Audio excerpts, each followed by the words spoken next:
some toads! Hey everyone, I'm here today to take a look at the Boss Fight Studios Bucky Aniverse Storm Toad Trooper figure. Now here it is in packaging compared to the first release of a Toad Stormtrooper that we had a couple of years ago. And you can see the new toy has some new artwork with the Toad Soldier in the colours based more on the cartoon series. Other than that, the packaging's pretty much the same, but on the new figure, the figure itself is positioned lower down on the card back, whereas on the old one, the clamshell was a bit higher up. Other than that, they're pretty much the same kind of layout. Also on the new one, the name of the toy is above the figure's clamshell, whereas on the previous release it was underneath. And here's the back of the packaging. Once again, it's pretty much the same. The bio is exactly the same, it's just got a different piece of artwork, and the new card back shows the new figure as well as the previous releases. Now one of the nice things about the packaging with these is that you can just slide the card out of the back there, and the packaging is resealable if you want to. You can just slide the cardboard back in along these bits here. You don't have to sort of rip anything or tear anything. So that's good for collectors who might want to open the figure to take them out for display but then put them back in later, or for reselling. Now you can see here, as well as the figure itself and the helmet that he's wearing, he comes with a pistol and a rifle, and on here you've got a sickle, spare head with a different facial expression, a baseball cap and 3 extra hands. Now here's the figure out of the packaging. Now first we'll look at the articulation here. It's got loads of articulation. The arms have got out to the sides as well as forward and backwards. There's a elbow swivel and pivot. The arms will swivel. The wrists, sorry, will swivel. He's got leg articulation. The legs at the hip are a little bit hindered. They go out to the side slightly and forward and backwards, like so. But they don't really go in too much. So he's got a very kind of wide stance with his legs, and I do wish that they would go a little bit closer together. Then he's got a bend at the knees as well. There, and the knees will swivel too.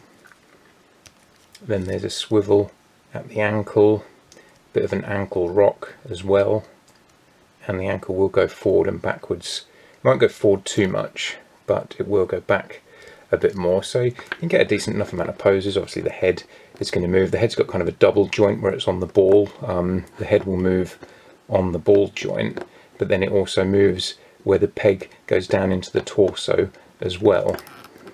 And then lastly he swivels at the waist, which is quite tight, but it will swivel from side to side. There. Now one of the fun things about this figure is that you can give him different looks. He's got a removable helmet which just pops off the top there. It's nice and tight, and he's got a baseball cap that you can put on in its place for him to wear, and if you wanted to you could have that on backwards even, like that. He's also got a removable head, so you can completely take that head off. Now this is good for army building if you buy a few of these. And if we pop this spare head on, now here's the spare head on, and if I compare it to the other head, you can see he's got kind of more of a full-mouthed grimace on this one, whereas with this one he's got kind of half his mouth closed and one eye open wider than the other. Now this extra head was really hard to get on. It's really tight. I had to heat it up, and even then I struggled with it. But I haven't had that problem with any of my other Toad Troopers, so I guess it just depends on what one you get. But it's nice that you've got the variety, especially if you are army building these, so you can have some different looks for them, especially with the different combinations of hats and helmets, and the baseball cap and the helmet both fit on this head just as well as on the other one. Well, I was just about to put the baseball cap and the helmet on this guy because they should be able to fit on there, but the groove on the top of his head there that they are supposed to slide into is a bit too narrow. If you see, compared to the other head, the plastic here seems to be kind of bending inwards on both sides, and it's made it too narrow for the hats to go into. So I'm going to have to kind of whittle that down a bit with a knife. I haven't had this problem with any of the other Toad Troopers that I've bought in the past, so I don't know if this would be a widespread thing on this figure or if it's just a one-off with mine. As well as the removable head, his hands are also removable, and we've got some spares that come with him that you can make different combinations out of. The hands just kind of pop out there and pop in there like that, and you see you've got an open hand there. He's got two open hands you can put on if you want to. We've got another one here for both sides, or we've also got a pointing finger for this hand.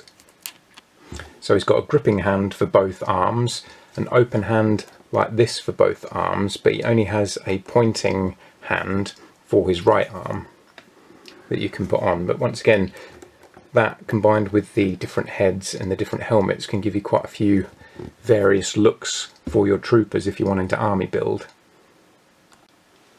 Now for weapons, he comes with a rifle, a pistol and a sickle.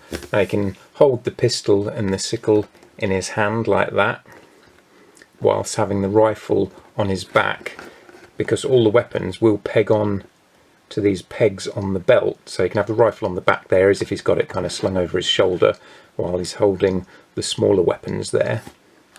Or you can have him holding his rifle in both hands like that. You can't really get him to point the rifle forward as if he's shooting it, which is a shame. You can't just quite get his arms into that position. I think he'd need some kind of wrist rockers for him to be able to do that, because as it is, the wrists just swivel. There's no kind of pivot to them. But you can still get him to hold the rifle in both hands at least, while he's got his side arm on the side there, and then the sickle is just on the back there. And then with the rifle itself here, this bit here is removable, so you can pop that off, and if you want to, you can take this sickle and put that into that peg hole there, so that kind of works like a bayonet then on the end of the rifle.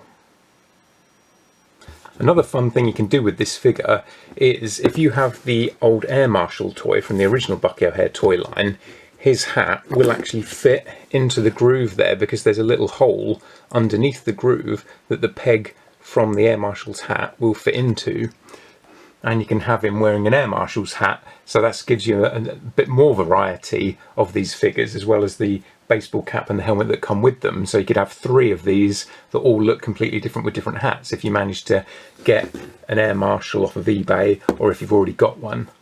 And I wondered if this was deliberate, but I contacted Boss Fight Studios about this, and apparently it's just purely coincidence that the Air Marshal's hat from the original toy line happens to fit into that little hole at the bottom of the groove in this figure. So by doing that, you can basically make yourself a custom Fricks and Fracks. As you can see, they were just regular Toad Trooper uniforms, but with more of a Air Marshal style cap on. There's a really nice sculpt on this guy, especially around the teeth here. I think they look great, all that detailing. Him kind of snarling there. And then he's got the yellow webbing and the kind of skull and crossbones design there. Got padding on his shoulders and elbows, and that covers up the articulation, so it kind of makes the sculpt look a lot neater, because you can't see those breaks of articulation at the knees and the elbows and the shoulder joints where they're covered by the padding in the armour. And on the back here you've got the webbing again and the peg holes where he can put his weapons. It's a really nice looking figure. Another fun thing you can do is fit these figures into the old double bubble vehicle from the original toy line, and they'll fit in there like that. They actually fit in there a bit better than the original toy that was slightly too big and bulky, so you always had to kind of put him in at a funny angle and point his head forward, whereas with these ones they'll sit in there perfectly.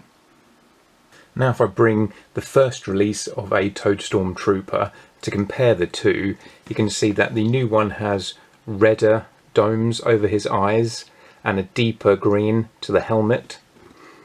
He's also got more of a yellow belt, whereas on the first release it's gold, and the uniform itself is a lighter blue, whereas on that first release it's a very dark blue. It almost looks black, but it is just about a kind of dark blue. So you can see the new one's basically just a kind of brighter, more vibrant looking one, and that's because this is how he looked in the cartoons and this is how he looked in the comics. So it's nice to have that variety with the Storm Toads, especially as they're an army builder, so it doesn't matter how many of them you buy really, but it's still nice having a few little variations between them.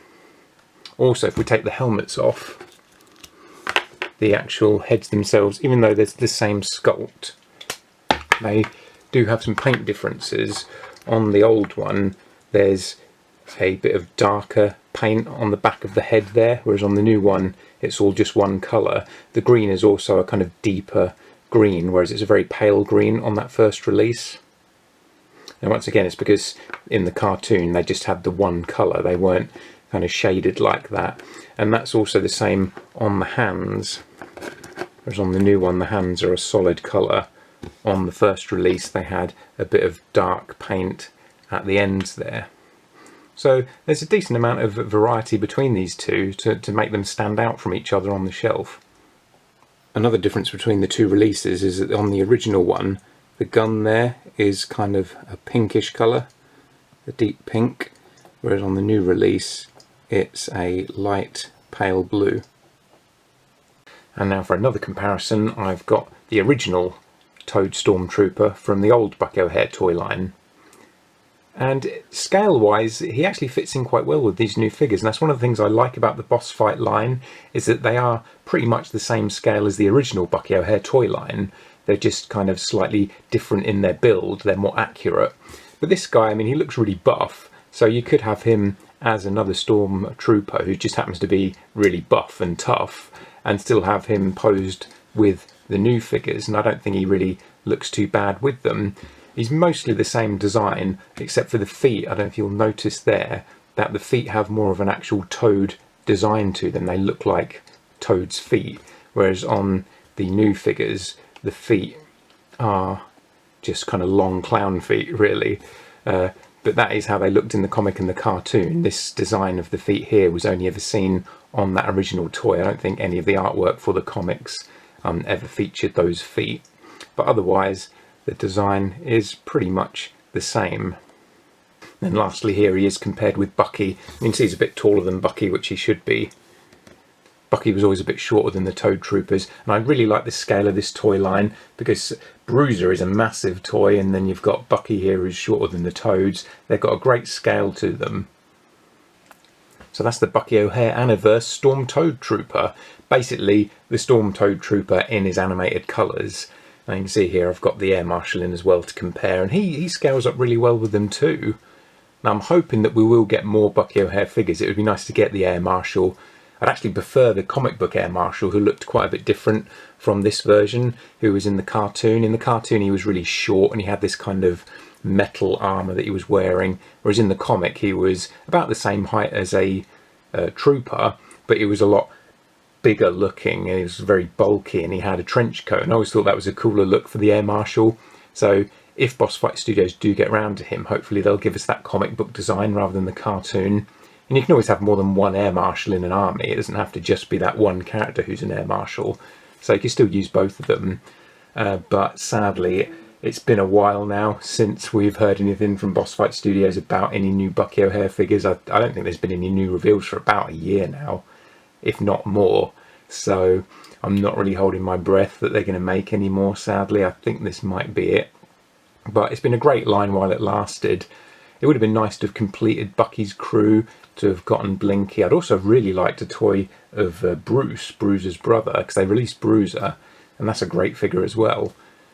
But even if they don't make any more, I'm glad I've got all the characters that they have released so far.